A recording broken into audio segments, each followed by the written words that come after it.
¿Por dónde querés que siga? Sí, me comentaba lo que veníamos hablando de esto de Fernando. Sí, de mi relación con los apicultores. Sí.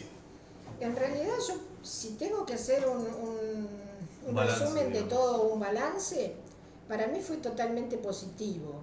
Como te digo, yo vengo de una familia de un clan de varones, así que estoy acostumbrada con los varones y no tengo ningún problema. Nunca me he sentido discriminada tampoco por el hecho de ser mujer. Al contrario, me han ayudado. Te cuento que una vez que no tenía quien me ayudara en una cosecha, yo recurría, ¿a quién recorría? Recurría a Escarpato. Ay, Escarpato, tengo que ir a cosechar y no tengo un ayudante. Bueno, María, yo le doy uno. Me dio el nombre, me dijo dónde vivía y dice, es muy bueno, es muy trabajador. Bueno, lo voy a buscar. Era un urso grandote, morocho, tenía una cara de indio pampa, algo así. Bueno, cuando fui al campo, fui a cosechar, sí, cargaba los cajones, pero los agarraba como una plumita. Cuando extractaba, lo mismo. Trabajaba como una bestia, él solo te hacía todo. Además tenía un conocimiento total. Ah, sabía. Claro, porque había trabajado mucho con Escarpato. No, Escarpato me lo recomendó porque había trabajado con él. Y si él me lo recomendaba, él sabía que conmigo no se iba a portar mal. Mi hermano cuando me veía con él me decía, ¿no te da miedo eso? Sí, me decía, ¿no te da miedo? No, le digo, a mí me lo recomendaron, me dijeron que era un buen tipo, y a mí, conmigo, me respetaba un montón, o sea, nunca, nada que yo pudiera decir, uy, no, para nada. O sea, que yo la experiencia que he tenido en la apicultura ha sido muy buena, salvo alguna que otra, como te había contado anteriormente, sí. pero que tampoco tenía que ver con la apicultura, Claro, era algo totalmente independiente. Bien.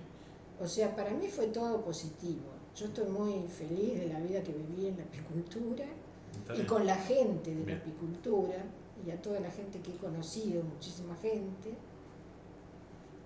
También una vez me fueron, que a lo mejor, yo no sé si investigando en el EU6 podés llegar a conseguir, me hicieron una nota en un programa. Ah, qué bien. En el EU6 había un programa a la mañana, que yo no me acuerdo si se llamaba Mañanitas Camperas o algo así, trabajaba Stanzione, Luis María Stanzione y Gustavo Dapiche. Ah, no los conozco a ellos. Bueno, pero se supone que debe haber algo. A lo mejor está grabado, no lo sé tampoco, pero me fueron a buscar a mi casa para que vaya. El programa estaba a las 7 de la mañana. Ah, hay uno también ahora de Leuces con Nacho, no me acuerdo el nombre, el apellido del hombre, pero es Nacho también, que también... Que es de campo. Sí, y se dirá, capaz que es el mismo. Sí. Claro, pero de esto te hablo, pero un montón de tiempo. Claro. Y lo que le iba a preguntar es, bueno, usted se radica allá en Mar del Plata, un poco con la tristeza de sus padres, digamos, y de ahí empieza a laburar en diseño gráfico. Primero, ya te digo, trabajé en la agencia de publicidad. Bien. Pero esa experiencia, ahí sí, o sea, yo encontré más, si vamos a hablar de machismo, yo encontré más machismo en el ambiente artístico, que se supone que es donde más hay variedad entre hombres y mujeres, hay más hombres y mujeres todos juntos, encontré más ahí que en el lugar donde eran todos hombres, que era en la apicultura y donde es mayoría de hombres. Yo encontré más machismo ahí. Yo me relacioné con las agencias porque en esa época había un señor que tenía una agencia de publicidad aquí, iba a Balcarce a hacer publicidad. En Balcarce se pusieron una radio, que antes no había, entonces él iba y hacía publicidad y buscaba publicidad en Balcarce y traía acá. Tampoco recuerdo el nombre de este señor. Y bueno, era amigo del esposo de una prima mía, entonces él, a través de él, me hizo hablar con él para trabajar, y fui a hablar con él y me dijo, no, yo la verdad, porque las agencias de publicidad en ese tiempo eran una oficinita con el dueño de la agencia y había una empleada, Y en esta que te digo eran dos nada más, el dueño y una empleada. Muy poquito. Claro. Entonces él me decía que él no necesitaba empleado. Dice, pero yo te puedo relacionar. Ellos tenían una federación, no se llama, ¿cómo es cuando son varias agencias que se asocian para formar una federación, una algo parecido a una federación, pero no se llama federación, una asociación de agencias. Bien, publicitarias, digamos. Claro, todas agencias publicitarias. Habían formado esa asociación y tenían una oficina en la calle Rivadavia y esquina Independencia, un edificio celeste. Sí. Bueno, en un piso allá, no sé en qué piso era, ahí tenían una oficina. Bien. Que la habían tenido en funcionamiento, pero a esa altura, cuando yo fui, no estaba funcionando. Y al lado de esa oficina había otra que funcionaba, la agencia de Massimino. Massimino era un señor que había sido de Balcarce, pero estaba acá y tenía agencia de publicidad aquí. Bien. Bueno, dice, yo voy a hablar con los otros de las agencias, dice, y por ahí volvemos a recuperar esa oficina y yo podría trabajar ahí. Bien. Bueno, o sea que me pagaban el sueldo a todos ellos, porque era la oficina de la asociación de las agencias. Ellos me pagaban. Me llevaron ahí y me pusieron a revisar carpetas del año de no sé cuánto, y a revisar carpetas, porque no sé cuál era mi función. Claro. Nunca supe cuál era mi función, porque solo que las revisara. ¿Y qué iba a revisar carpetas que ya estaban, inclusive ya habían pasado por algún contador, supongo que eso estaba... Clasificado, digamos. Claro, no sé, a ordenar carpetas. Ni siquiera tenía una máquina de escribir para si me dictaban alguna carta. Nada.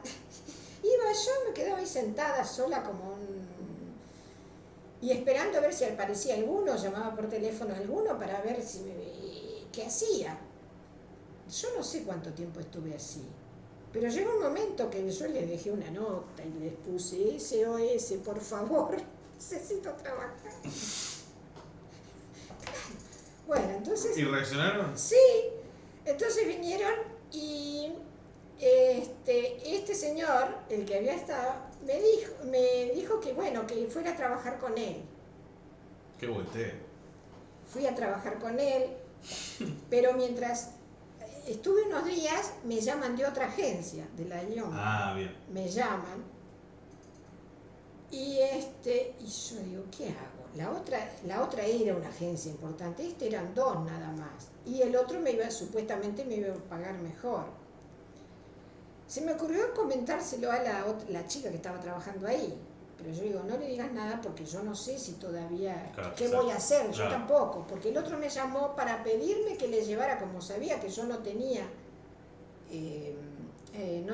experiencia porque sí. no había trabajado en ningún lugar, que le llevara trabajos míos de la escuela, lo que yo hacía en la escuela de arte. En la Malarro. En la Malarro. Bien. Bueno. Claro, yo fui, le llevé, mostré todo lo que hacía, y mientras tanto esta otra fue y le contó a su jefe que a mí me habían llamado. Cuando volví, me dice, bueno, lo lamento, pero o sea, quedó en la nada de vuelta. Andate porque me podía haber, no sé, le pareció mal que yo atrás de él estuviera haciendo eso, claro. Pero yo tengo que buscar mi futuro. Con él yo sé que él mismo me había dicho que mucho no me podía pagar porque en realidad su agencia era muy chiquita. Entonces yo tengo que buscar lo que me conviene. Si el otro me estaba ofreciendo algo mejor. ¿Y de ahí se fue a la otra agencia? Claro, ¿Obtuvo el contrato? me tomaron, pero también me tomaron y me pusieron como administrativa.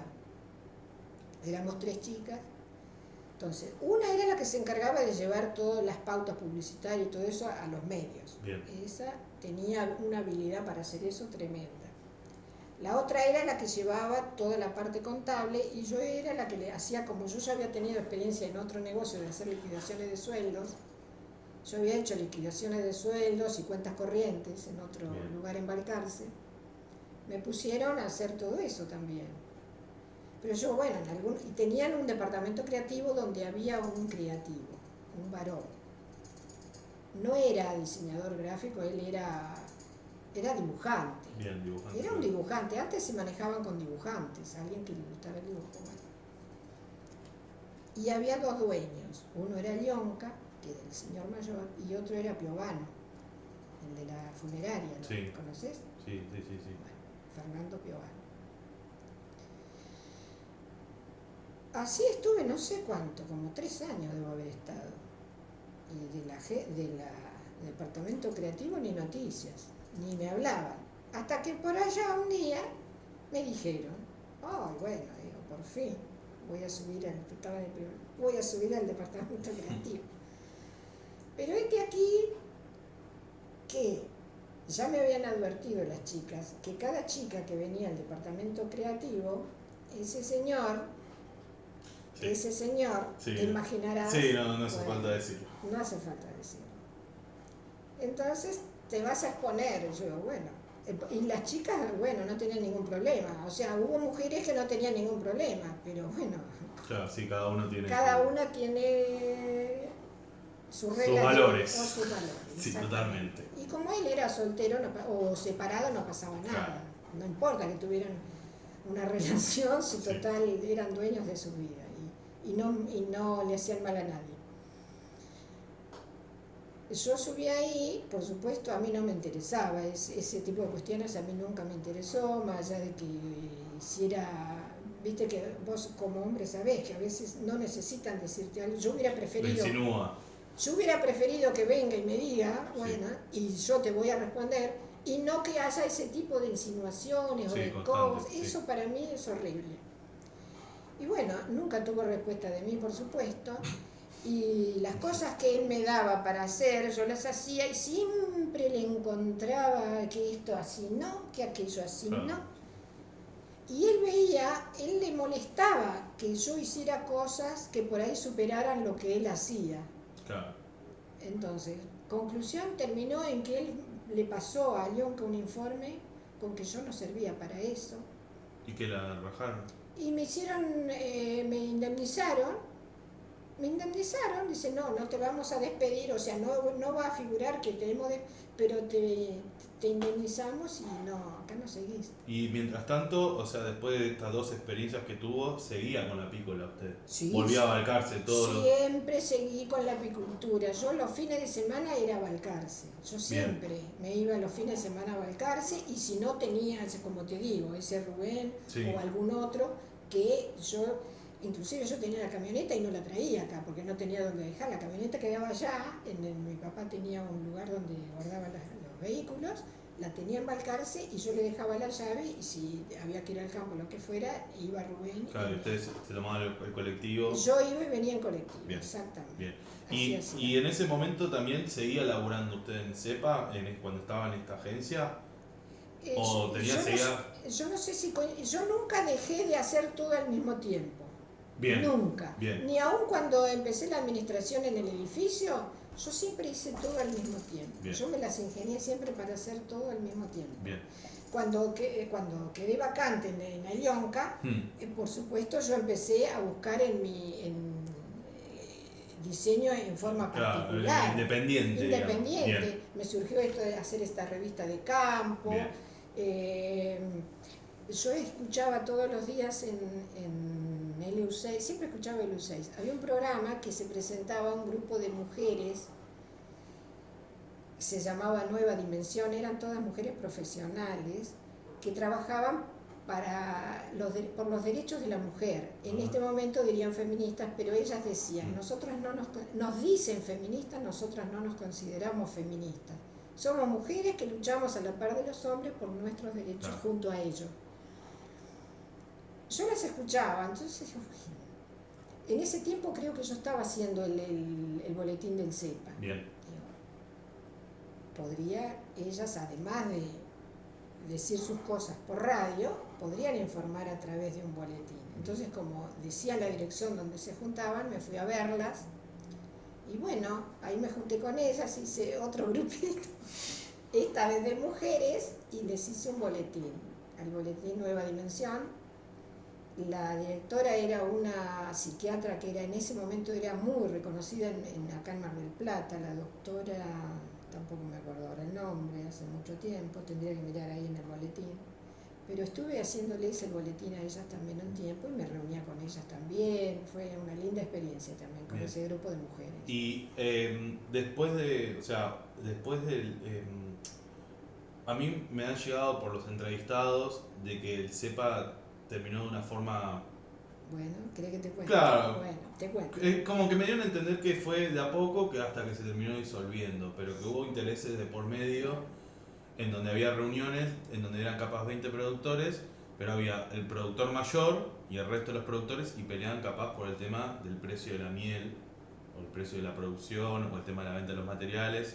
Entonces Aldo, por ejemplo, me narró una anécdota que fueron a comprar material y le dijeron a un productor grande que había cuánto le costaba, y el tipo al día siguiente ya había comprado los materiales al precio que quería. Por eso le pregunto, porque me interesa también un poco conocer qué pasó que se disolvió.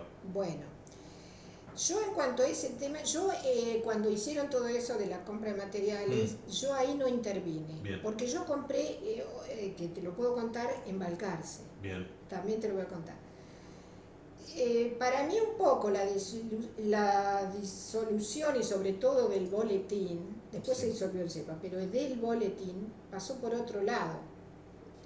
También puede haber influido eso, pero nosotros habíamos logrado, como te dije anteriormente, tener suscriptores, o sea, el boletín se había mejorado a lo que fue en principio y se estaba expandiendo y se podía llegar a mejorar todavía más. Pero siempre hay celos en las comisiones. Se suponía, claro, nosotros seguíamos siendo Aldo el presidente, yo no tenía, creo que era pro-tesorera o revisora, o sea, yo no, mi función como tenía mucho trabajo con la realización del boletín, no quería un cargo más alto. Bien. Entonces, el que estaba como tesorero era Omar García. Los demás no recuerdo bien, pero eran ellos los de la comisión propiamente dicha. Bien. Y yo estaba abajo porque tenía todo ese trabajo para hacer. Bien. Es más, yo a García le daba ya todos los numeritos, como tenía que cobrar y eso, y pagar el boletín. Claro, él ya le daba bastante resuelto, o sea, no tenía mucho más para hacer, pero bien. Y bueno, estuvimos mucho tiempo, entonces había gente en la comisión que como íbamos mejorando, creían que nosotros estábamos sacando dinero, como ocurre siempre, empiezan los celos y empiezan a decir, pero esto seguro como nunca teníamos mucha plata, porque es lógico, en ese tipo de comisiones no hay plata, tenés que manejarte, primero que nadie cobra, eso se hace ad honorem. Y después, si queda algo es para hacer los boletines o para cualquier otra cosa que tenga relación con el grupo, pero nadie ganaba nada. A mí me pagaban por la realización, porque yo tenía que pagarle a la imprenta, pero nada más, no había, y eran los pesitos justos. Pero evidentemente hubo ahí gente que pensaba que entraba más dinero. Entonces quisieron cambiar todo y entrar ellos. Bueno, perfecto, porque las comisiones también se cambian. Sí, en el tiempo. Se cambian. Pero vos cuando en una comisión cambiás la comisión, pero tenés un proyecto ya... A largo plazo, digamos. Un proyecto hecho y que va avanzando, la nueva comisión lo que tiene que hacer es continuar con ese proyecto y si lo puede mejorar, mejor todavía. Pero no tirar todo abajo para hacer ello otra cosa. Bueno. Se eligió la nueva comisión, ¿y qué hizo la nueva comisión? Me vino a pedir todo, los originales del boletín, todo. O sea, a mí me sacaban del medio. Yo ya no iba a seguir con el boletín, no, lo iban a hacer ellos. Bien. Muy bien, bueno, está bien. Lo lógico que sería que, no importa que haya una comisión nueva, si yo no formo parte, yo estoy como trabajadora, puedo continuar con este trabajo, lo puedo seguir haciendo. Pero bueno, no querés que lo haga, hacelo vos, pero hacelo como corresponde. Yo le di los originales. Digamos, los modelos. Los modelos, los originales se llaman. Bien. Para que ellos continúen con eso y que se tienen que ocupar también de lo que hacía yo. Tenés que ocuparte de ver a los anunciantes, tenés que cobrarles, tenés que armar el nuevo original, porque cada nuevo boletín tiene un nuevo original, porque son notas diferentes, son avisos diferentes. Cada uno tiene un original y tenés que armarlo como lo estamos haciendo. Yo te doy el original, formato original, pero después, para llevar a la imprenta, vos tenés que ir con las nuevas, la nueva nota, los nuevos avisos. Bueno, eso fue un matrimonio. El matrimonio que lo debes tener ahí. Ella, no me acuerdo el apellido de los dos. Entonces sí, ya la señora es la que se iba a encargar de hacer todo eso. Que vino al departamento, me vino a pedir todo, se lo di. Y yo le di más o menos una indicación de lo que tenía que hacer. El primero creo que lo hicieron con la misma tapa, sí, pero en blanco y negro. Se disculparon porque un año no salió, o sea, porque decían, ¿cómo era que decían? Que no, que los avisadores no le habían pagado, entonces no pudieron sacar. ¡Qué chantas! No habían podido sacar el número a color, digamos. Ni a color ni un número antes, porque se demoraron mucho en sacar, no como lo hacíamos en la periodización que teníamos. Que teníamos nosotros, sí, sino sí. Con mucho más tiempo. Lo sacaron y en blanco y negro. Y se disculparon de esa forma, diciendo que no tenían dinero porque los avisadores no habían pagado. Y bueno, ese fue el que sacaron. El segundo que sacaron fue peor, fue un desastre. Ya ni siquiera la tapa era igual. Y después cortaron así abruptamente sin dar ningún tipo de explicación. Mientras tanto, pese al cambio de comisión, ¿ustedes seguían yendo? Habíamos seguido yendo, sí, seguíamos pese a yendo. la, digamos, no sé si era negativa, pero a la oposición que podía haber de su pensamiento. Bueno, yo te digo que me fui abriendo un poco porque Bien. no me gustaba, cómo actuaban no me gustaba. Y cuando yo prefiero, antes de tener problemas con la gente, creo que Sí. ya te lo he dicho, prefiero abrirme. Bien. Me abro. Bien. Y dejé de ir. Bien. Dejé de Y ir. un poco lo que le iba a preguntar, ya en ese momento cuando empieza a suceder esto, ¿aparece la gente del laboratorio de artrópodos? No, ya eso era antes, todavía estábamos, no, estábamos todavía con el pleno, lo de artrópodos era antes. Bien. Era antes. Antes, digamos, de que se cerrara. Sí, ese curso que hicimos en lo de Negriol Sí. y todo eso fue en esa época en que, en el auge. Ahí conoció, digamos, a los chicos de la universidad, a los que se estaban iniciando. Sí. A Néstor Fernández, Sí, a Martín Eguara, sí, a Marc Ángel, a Rufi. Sí, a todo eso ahí en el laboratorio, Bien. sí. No, Bien. ahí estábamos en pleno auge de nuestra cepa. Y ahí cuando usted se abrió del CEPA, ¿a la par se abrió Aldo también? Sí, creo que sí. Me parece que si no fue ahí, Sí. fue poco después. Y, digamos, ¿y después de ahí qué pasó? ¿Cómo siguió, digamos, usted? Y yo seguí, creo que fue embarcarse en esto del Coproder. Después se hizo un consorcio, fue en la era Menem, un consorcio de intendentes, que eran todos del palo, como quien diría. Todo, digamos, sí. De Balcarce, Maipú, Ayacucho, no sé, varios partidos. Sudeste, digamos, la provincia. Sí, pero no entraba Mar del Plata en eso, me parece que no. En esa no creo, porque si no yo me fui a Balcarce a hacer esto. Ese consorcio, ellos, cada intendente, se juntaron para hacer compras de materiales de apícola. Bien. Que conseguían a un precio, por ser tanta cantidad entre tantos partidos, mucha cantidad a un fabricante, el precio iba a ser muy bueno. Nos ofrecían a los apicultores un precio muy bueno. Era material todo para la colmena, pisos, techos, cuadros, alambre.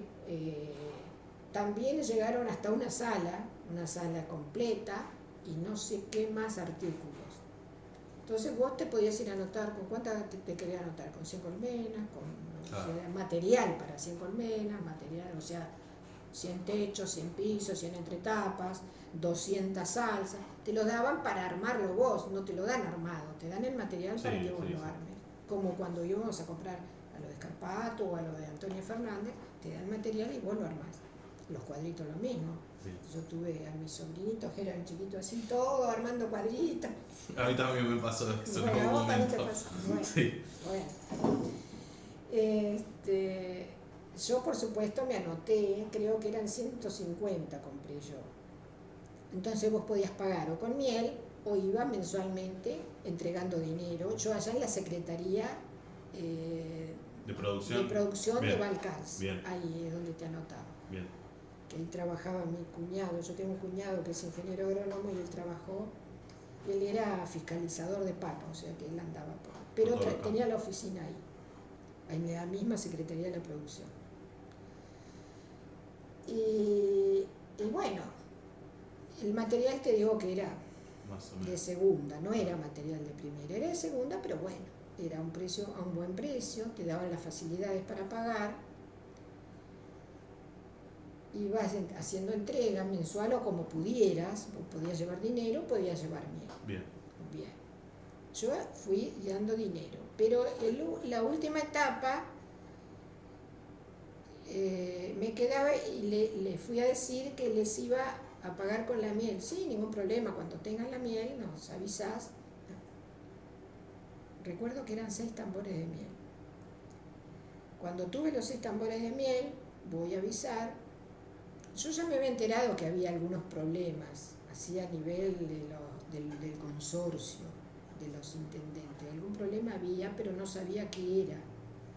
Bueno, voy a la secretaría, le encargo a la chica que siempre me atendía, le digo, mirá, ya tengo, son 6 tambores, los tengo acá, los tenía en Balcarce, ahí donde yo guardaba la camioneta de mi papá, que tenía el galpón. Sí, era en la ciudad, pero donde guardaban los vehículos y tenía un espacio donde podía tener, ahí tenía los 6 tambores. Le digo, están acá mismo, no hay que ir al campo a buscarlos, así que cuando quieran los van a buscar. Yo 6 tambores no podía cargar en mi camioneta, así que váyanlo a buscar. Sí, quédate tranquila. Pasaba el tiempo, nunca fueron a buscar los tambores. Y pasaba el tiempo, yo voy, no, fui alguna otra vez y bueno, sí, ya van a ir. O sea, no me explicaban qué pasaba. Y recuerdo que fue el casamiento de, justamente, la hija de mi hermana y mi cuñado, el ingeniero agrónomo. Hicieron una linda fiesta. Y en la mesa donde yo estaba, justo le tocó a esta chica, la secretaria esa de ahí, de la Secretaría de la Producción, se sentó en la mesa conmigo. Entonces nos pusimos a hablar. Le digo, escúchame, ¿qué pasó? Que no, la miel yo todavía la tenía, me parece. Sí, yo tenía todavía la miel. Le digo, mirá, la miel está ahí. No puedo tenerla, igual la miel no se echa. Sí, obviamente no. Y me dice, mirá, vendé la miel, quédate con la miel, porque eso murió. Habían hecho... Qué trampa. Sí, habían hecho un desfalco terrible, hubo denuncias y todo, no sé si hubo alguien preso, pero fue terrible lo que pasó ahí. Yo no me enteré bien exactamente cómo, pero la sala de extracción nunca se la dieron a nadie, quedó archivada en Balcarce no sé por dónde, o sea, nadie la pudo aprovechar. Una sala de extracción con toda la maquinaria. O sea, fue un fraude que hicieron todos ¿Y los eso intendentes. cuánto duró eso? ¿Que fue la época de la primera presidencia de Menem? Creo que sí. 91. Que allá nosotros lo teníamos a Pérez en Balcarce. Que era justicialista también. También. Y Balcarce, salvo estos últimos tiempos, sí, casi siempre fue justicialista. Fue peronista. Peronista, sí. Y bueno, lo único que a Pérez es porque le cambió un poco la cara, hizo los bulevares, los modernizó, pero después calles y todo eso no hacían nada. Yeah. No hacían nada. Pero bueno. Y eso fue en cuanto a material apícola que pude conseguir y que salí beneficiada en cuanto a que eso último que me quedaba a pagar no lo pagué. Claro, no lo pagó. Pero mientras tanto fue porque hubo un fraude terrible. ¿Y en ese momento cuántas colmenas recuerda que tenía más o menos? Y yo creo que llegué a 250 colmenas, más o menos. Ese fue el máximo. El máximo fueron 250 colmenas. Y tenía para un poquito más. Para un poco más también. Un poquito más también, sí. Bien, y un poco lo que le iba a preguntar ahora es, ¿y después de los 90 se relacionó de vuelta con otra organización? Y bueno, y tengo ahí eso, todavía en los 90 había ese tipo de reuniones, porque ya te digo, estuve en el Comproder, que eso se hacía en Balcarce.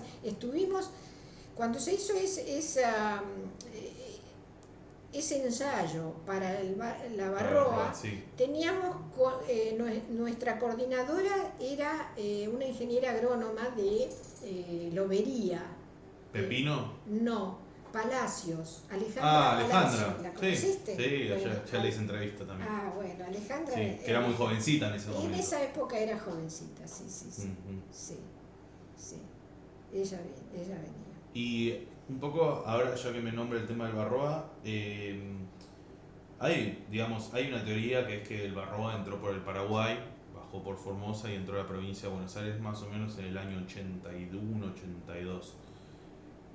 ¿Cómo lo veían ustedes en ese momento cuando estaban en el CEPA? ¿Recuerda? ¿Se hablaba? Y en un principio no era tan caótico, o sea, Bien. curábamos, pero había resultados. Pero llegó un momento en que yo no sé si es que se hacían resistentes a las medicaciones o qué, que después era problemático. Y te digo, yo tengo una teoría, no sé si estoy equivocada o no, que estos dos muchachos que fallecieron con cáncer, Rubén Asimacopoulos, el griego que me contaba hoy, sí, que me ayudaba a mí, sí, y que yo lo ayudaba a él, y estaba viviendo también a una cuadra de la casa de mi papá. Tenía la mujer y tenía 2 nenes.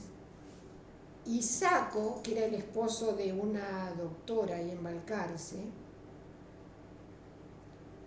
ellos dos, para mí, se produjeron ellos mismos el cáncer, porque trabajaban de una manera, ellos mismos preparaban las tablitas, las famosas tablitas que empezaron a cada uno a armar, porque yo estuve una vez, estábamos en la camioneta, Rubén y yo, llevando para ir a curar, y él, con con las manos sin guantes, sin nada, no se ponía nada, y trabajando así con esas medicaciones, ¿cómo soportás todo eso? No puede ser, eso no es bueno.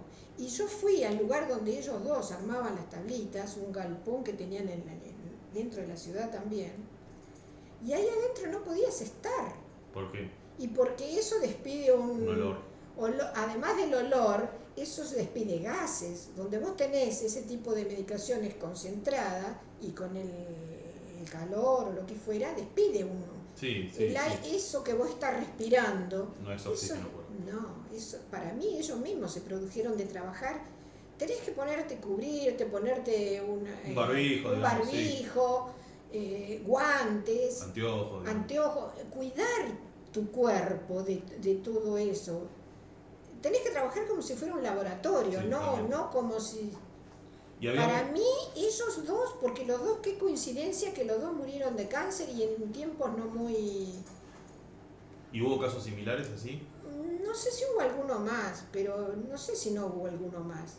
Porque ellos mismos todos se hacían las tablitas. Eso le iba a preguntar. A mí me las hacía él, Rubén, las mías también, porque él me curaba mis colmenas, me las curaba con lo que él hacía. ¿Y se acuerda cuál era la droga que usaba?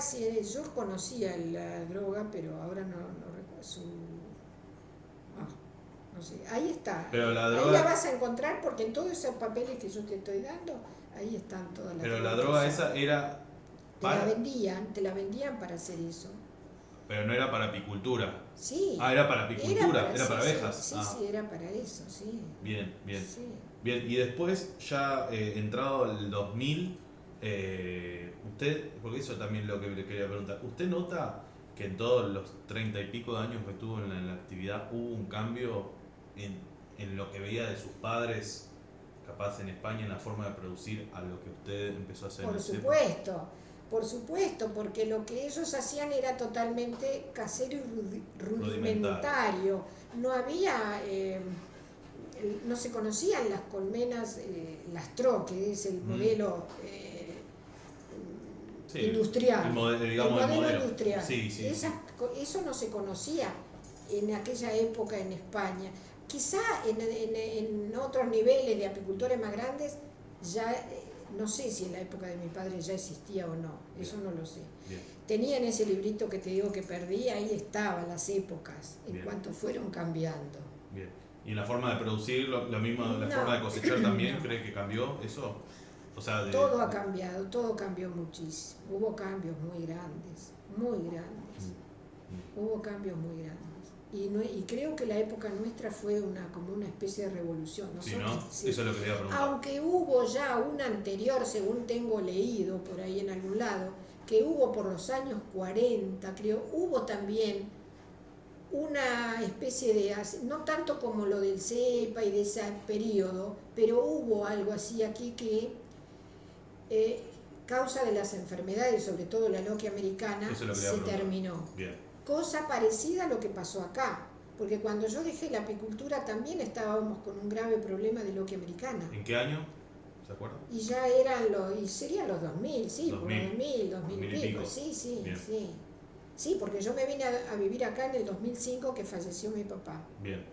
Y yo todavía seguía. No es que, claro. Bien. Y era esa época, por los 2000 y pico, fue que vino eso de la loquia americana que nos dejó a todos bastante. ¿Usted siente que el grupo que formó con Aldo en el momento en el CEPA y después posteriormente en otras organizaciones le dieron un estilo más modernizante, técnico? Sí, totalmente. O sea, no solamente en la forma de producir, sino también la forma de comercializar. En la forma de comercializar, en la forma de interactuar la gente de la apicultura, que antes era todo más solitario, más individual. Más ermitaño. Más ermitaño. Sí, de lo que me decían Aldo. Claro. Y en ese periodo hubo un cambio total, fue muy bueno. Bien, y con las agencias de gobierno, por ejemplo, hoy hablábamos de Cornejo. Sí. ¿Cómo recuerda la provincia, la nación interactuando con ustedes en la actividad? Bueno, la provincia yo la recuerdo siempre viniendo a vendernos productos. Ese es el recuerdo que yo tengo. Bien. Más que nada, porque venían, hablaban y qué sé yo, pero al final era para venderte un producto. Hubo en algún momento una ayuda, por los años, habrá sí, porque ya estaba con Rubén, el chico que me atiende ahora a las colmenas. Y sería por los años 2000. Hubo, pero eso era a nivel, no sé si era provincial o a nivel municipal, que nos dieron un año de mucha sequía. Hubo mucha sequía, entonces nos dieron una ayuda. Como un fondo. Sí. Bien. Pero vos tenías que, no es que te lo daban por alegremente, sino que vos tenías que llevar que necesitabas porque no había, justamente por no haber tenido producción, y vos necesitabas comprar X cantidad de tambores o necesitabas comprar X cantidad de alzas. Entonces vos tenías que presentar la boleta que habías comprado esa cantidad de tambores, entonces ellos te daban. Bien. Para que vos puedas comprar eso. Bien. Y esa fue la ayuda que nos dieron en un año solo tampoco. Claro, muy poquito tiempo. Sí. Y con Cornejo, ¿cómo se acuerda de él? ¿O qué se acuerda de él? Qué sé yo que me acuerdo, son tantas cosas que ya, viste, se te van mezclando todo. Y cuando dejas de tener mucho tiempo contacto con las personas, si tenés mucho contacto con las personas, vos vas recordando cosas, te acordás de aquello, pero hace mucho tiempo que ya no tenemos, porque con el que más he tenido es con Aldo. Pero ahora también, él está grande, ya entonces por ahí una llamada de teléfono cada tanto y no nos ponemos a hablar de eso, capaz que nos ponemos a hablar de que el hijo no sé qué, claro, que el hijo está no sé dónde, de cosas cotidianas, ya no de esa época. Bien, y bueno, volviendo un poquito más para atrás, tema Barroa. Sí. ¿Cómo se acuerda? O sea, ¿usted tuvo alguna experiencia negativa con el Barroa en sus colmenas, embarcarse o no? Siempre lo fui solucionando como lo demás, pero bueno, lo que sí con el ensayo que hicimos en INTA, al final nunca tuve yo en mis manos el resultado. Porque se supone que vos haces un ensayo, hay un seguimiento, hay un inicio, hay un seguimiento y hay un resultado final, que te lo tiene que dar la persona que nos está guiando, que en ese caso fue Alejandra. Y nunca tuvimos ese resultado, entonces yo nunca me enteré qué pasó, solo que llegó un momento que me dijeron, bueno, tenés que ir a retirar tus colmenas. Pusimos 2 colmenas cada apicultor. Hoy me decía... Y la llevábamos al INTA, en el INTA se hacía... ¿Pero eran apicultores del Partido General Porredón y Balcarce? No, creo que eran de Balcarce solamente en ese momento. Era porque las reuniones las hacíamos en Balcarce, todo se hacía allí. En el INTA de Balcarce. No en el INTA, las hacíamos en una casa particular o en un lugar. Bien. Al INTA llevamos las colmenas y cuando se iba a revisar se iba ahí. Claro. Pero las reuniones no, las reuniones las hacíamos en Balcarce y en la casa de alguno. ¿Y la intención digamos, de este análisis cuál era? ¿Cuál era el objetivo? Una era la medicación que estábamos probando. Bien. Y después estudiar un poco cómo era la evolución, del ácaro. Del ácaro, suponte si poniéndole tantas veces o no, qué cantidad teníamos que juntar las barroas que caían. Claro, el índice de resistencia. El índice, claro. Entonces ese tipo de cosas, en eso consistía el ensayo. ¿Y el ensayo quedó, digamos, usted...? El ensayo yo nunca me enteré cuáles fueron las conclusiones a las que se llegó. Claro. Eso fue. Claro. No sé si se hizo, si lo hizo Alejandra en algún momento, ella lo habrá llevado para su currículum, porque ella lo estaba haciendo con un interés personal también, claro. Porque ella como ingeniera necesitaba hacer diferentes tipos de trabajo, como vos estás haciendo ahora. Sí, totalmente, claro. totalmente. Pero nunca tuve la conclusión, no sé en qué quedó. Y después, digamos, desde el 2000, ¿cuándo terminó? O sea, ¿cuándo dejó la actividad? ¿Y por qué razón dejó la actividad? Y la razón la dejé justamente porque yo ya me jubilé de todas mis actividades. Yo también estuve dando clases en la Escuela de Arte de Balcarce. Ah, bien. Se abrió una Escuela de Arte en Balcarce, similar a la escuela de acá, la Malarro. Sí. Y en un momento estaban pidiendo profesoras de gráfica, porque el ciclo básico tenés gráfica, tenés artes visuales, tenés todas materias que después vos vas a elegir o diseñador gráfico o maestro de artes plásticas, o hay otras carreras. Bien. Bueno. El preparatorio se llamaba el primer año. Bueno, entonces estaban pidiendo de gráfica, tenían profesores de las demás, de historia, de todas las demás materias, pero no tenían de gráfica. Y de algunas de las materias iban profesores de acá de Mar del Plata, porque en Balcarce tampoco había profesores para una escuela de arte. La directora también era de Mar del Plata, o sea, era gente de Mar del Plata la que estaba actuando en esa escuela, porque no había gente en Balcarce preparada para ir. Entonces, como yo tengo en mi familia y mucha gente en la docencia, tengo a mi hermana que se jubiló como directora, mi cuñada como secretaria, mi otra hermana como secretaria académica, hay muchas docentes en la familia, me llamaron por teléfono y me dicen, mirá, están pidiendo profesoras de gráfica, ¿no te animás a venir? Y digo, pero yo no tengo las materias pedagógicas, yo no tengo, ¿qué voy a ir a...? Pero no importa, dale. Bueno, me convencieron. Vení, presentate. Total, si ves que después no te gusta, largás y ya está. Sí. Yo siempre fui autodidacta, Bien. muy autodidacta. Y he tenido, bueno, como tuve alumnas de bordado, tuve alumnas de peluquería, tuve alumnos de dibujo, o sea, pero particular siempre. Pero yo me reconozco que tengo ciertas condiciones para enseñar. El alma de docencia. El alma de decir, lo tengo. Pero frente a una clase es otra cosa. Frente a una clase es otra cosa. Yo no sé si voy a poder enfrentar una clase. Y más que son chicos adolescentes ya terminando la secundaria, no son nenitos, son chicos ya más grandes. Y bueno, probé y la verdad que me quedé 19 años, o sea que me gustó mucho la experiencia.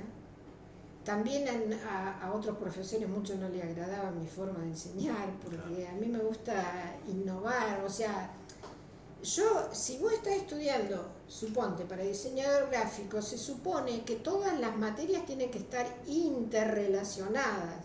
Vos no podés sectorizarlas como en una secundaria, que tenés geografía por un lado, matemática por otro, y podés o no unirlas, no necesariamente, pero en una carrera todas las materias las tenés que unir para que el alumno pueda entender después cuando se reciba por qué esto y por qué la otra. Algo más englobador. Entonces yo me criticaban eso, que yo me metía con sus materias. Vos te estás metiendo con mi materia, no tenés que dar eso o decir eso porque te estás metiendo con mi materia.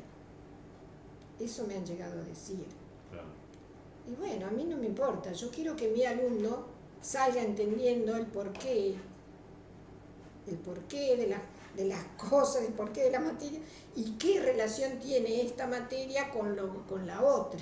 Bien, bien, bien, bien. Y igual siempre estuve en el preparatorio nada más, aunque tuve un año otra materia más avanzada que se llamaba proyecto de diseño. Y bueno, y también tuve muy buenas experiencias en la escuela de arte. Sí, un año, porque yo les hacía, mira, yo les estoy dando un curso acelerado de diseño gráfico.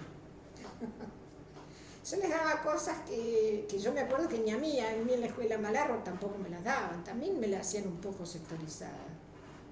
Mi profesor de gráfica nos daba, bueno, hagan esto, y él no nos daba muchas explicaciones. Háganlo.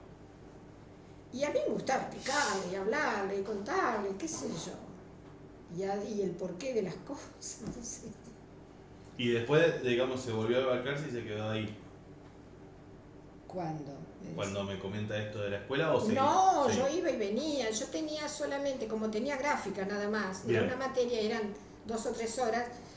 En principio eran 2 días, estaba cortado en 2 días a la semana. Una creo que era un lunes y otra un viernes. Cuando me tocaba así, yo me iba el viernes y me quedaba hasta el lunes. Ah, claro. Entonces me quedaba, pasaba la mitad del tiempo acá y la mitad del tiempo allá. Y de paso yo me iba al campo, veía mis colmenas. Bien, ¿y cuándo dejó de trabajar usted con las colmenas y se las dejó a este hombre que me comenta? ¿Y cuál fue la razón también? Y la razón fue justamente jubilarme, querer descansar. Yo me gusta viajar también, y no había viajado mucho, aunque había hecho algunos viajes también, pero no tanto. Entonces yo llegó un momento en que me jubilé de todo, dejé el edificio y dejé todo, digamos, más o menos a un mismo tiempo, casi te diría. ¿Y ya vivía acá? ¿Donde estamos hoy? Sí, ya vivía acá, sí. Creo que lo último que dejé fue el edificio, me parece. La escuela la dejé primero, después el edificio, no, después las colmenas y después el edificio. El edificio fue lo último que dejé. Bien. Y bueno, me dediqué a viajar, ahora viajo cuando puedo. En su momento también algún viaje que otro he hecho, pero bueno. Bien, y un poco ya, porque me parece que ya hoy tocamos casi todos los temas para cerrar, ¿qué balance hace de su vida en la cuestión apícola al menos? Y ya creo que ya te lo dije, fue una muy buena experiencia, para mí muy positiva, muy rica, me dejó muy buenos recuerdos y muy buena experiencia. Para mí fue y yo ya te digo que cuando yo me estresaba acá me iba al campo. Claro. Yo me iba al campo, estaba entre mis colmenas, y o si tenía que limpiar material, limpiaba material. Hubo un momento en que yo iba y mi papá tenía un casero en el campo, un casero que era un gaucho. ¿Viste el gaucho? Gaucho. Él allá tenía, en un galpón, mi papá había hecho, debajo del galpón, había hecho una cocina, una habitación y un baño, cosas que para tener ahí, no para quedarse, aunque yo me he quedado a dormir alguna vez ahí. Entonces, y el hombre estaba en una casilla, al lado de la casa, en una casilla él vivía, él tenía sus cosas y estaba ahí. Y yo me iba a la mañana, llevaba qué sé yo, carne o algo, pero entonces él me cocinaba, y cuando necesitaba ayuda también me ayudaba algo, con Don Pancho. Don Pancho, si hablemos así, pobre Don Pancho, sí, me cocinaba. Y cuando cualquier cosa que por ahí se me rompía, porque yo tenía el extractor de miel, era con nafta, no había electricidad, entonces yo tenía un extractor que tenía un motor a nafta, y a veces o no lo podía arrancar o pasaba algo, ya venía Don Pancho, me daba una mano y me ayudaba. Y así para cerrar un poco a reflexión, ¿qué cree que le depara la actividad? ¿Que me depara? Que le depara la actividad apícola. ¿A mí personalmente? A usted personalmente y en general, digamos, con todo lo que vivió, ¿cree que queda alguna oportunidad para la actividad apícola? Y bueno, yo miro mucho miro mucho lo que está pasando en el mundo, también me gusta enterarme de todo lo que pasa. Y lo vi inclusive con lo que está pasando con los campos, que ya últimamente no encontraba. Vos viste como en esas fotos, yo le dejaba cuando había cardos, no me importa que los cardos, vos pasé entre los cardos, yo esas flores yo no las cortaba, o sea, para mí eso es fundamental, las abejas necesitan. Claro. Y en los últimos tiempos yo veía que ya había veces que vos veías las abejas que no tenían dónde ir, porque no había, y sobre todo cuando se empezó con la soja, grandes plantaciones y apenas a lo mejor algún monte de eucaliptus o pinos, y no tenían dónde ir, y tenés que estar cambiándolas de lugares, o sea que eso también es un trastorno para el apicultor, tenés que estar movilizándolas todo el tiempo porque no hay floración. Más allá que, bueno, hay lugares en los montes, por ejemplo, no sé si en Entre Ríos, Corrientes, y toda esa zona. Chaco, sí. Claro, esa zona hay muchos montes, entonces ahí las abejas tienen oportunidad. Pero donde se hace la siembra tan exhaustiva como se hace, es como que se ha perdido mucho eso. Bien. Yo veo porque el mismo Rubén cada vez trae menos miel, está bien. Yo tampoco le exijo demasiado, ni voy a ver las colmenas, ni le exijo, bueno, me tenés que cumplir en tener, si te llevaste 50 o 60 colmenas, me tenés que mantener eso. Claro. No lo estoy revisando, no sé lo que está haciendo, ni siquiera eso. Me desligué tanto de todo, porque hasta te digo que la verdad, yo al campo voy poco, sobre todo al campo que nos tocó a nosotros, de mi papá, porque me da mucha tristeza. Yo recuerdo cuando yo iba, y además de todo lo que yo hiciera en la apicultura, yo trataba de mantener esa casita siempre limpia, siempre todo ordenadito, había un jardincito, cuando me quedaba un poquito de tiempo libre hacía el jardín, o sea, vos iba ahí, ponía plantita en todas partes, adelante de ese galponcito, ahí hice un parquecito, puse plantitas, y todo eso se perdió. Vos ahora es un abandono total y yo vengo muy mal, entonces ya ni voy, ni quiero ir. Y a Rubén le digo, bueno, vos tráeme la miel, yo la vendo acá. O sea, fue todo maravilloso y ha tenido un final un poco triste, pero más que nada es por eso, es porque a mí me da mucha tristeza el hecho de encontrar ese abandono. Porque claro, yo ya dejé de ir. Nosotros teníamos agua en la casa porque hay un molino, hay un tanque, tiene un tanque arriba, se cargaba ese tanque y había un caño que iba a la casa y ahí tenías agua en la cocina, en el baño. Se rompió ese caño, mi papá ya se enfermó, falleció, nadie arregló el caño, no iba más agua a la casa. Y vos el agua tenés que estar llevando baldes del molino allá, ya eso empezó todo empezó a abandonarse.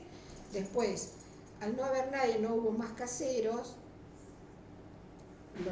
vinieron ladrones, no se usurpa, sino que vienen y te rompen y te roban todo lo que pueden. Entraron, había 2 galpones, los candados de los 2 galpones los rompieron, han robado, a mi hermano le han robado, pero de todo, garrafas, anafes, de todo cuanto se te ocurra, le han entrado y le han robado. Lo único que quedaba por robar era en la casita, ahí no habían entrado.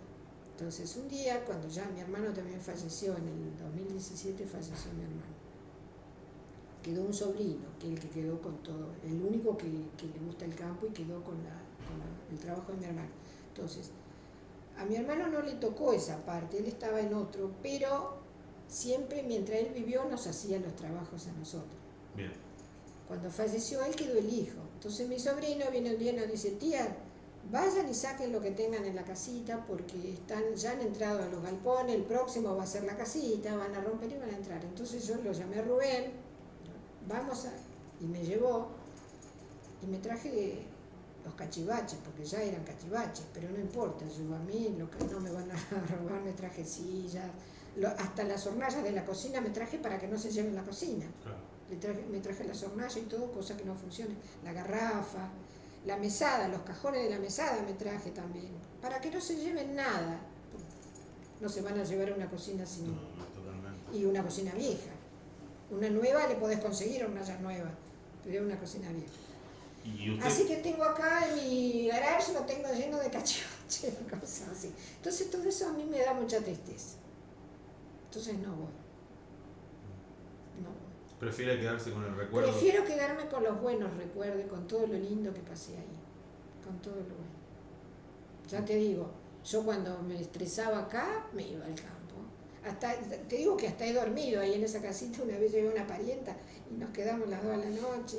Tenía una perrita que como yo no me la podía traer acá, un vecino que tenía enfrente y tenía muchos perros, yo le llevaba el alimento, entonces él me la tenía. Y cuando yo llegaba al campo, la perrita, cuando veía la camioneta, venía corriendo, me acompañaba a todos lados y luego cuando me venía, quedaba la perrita.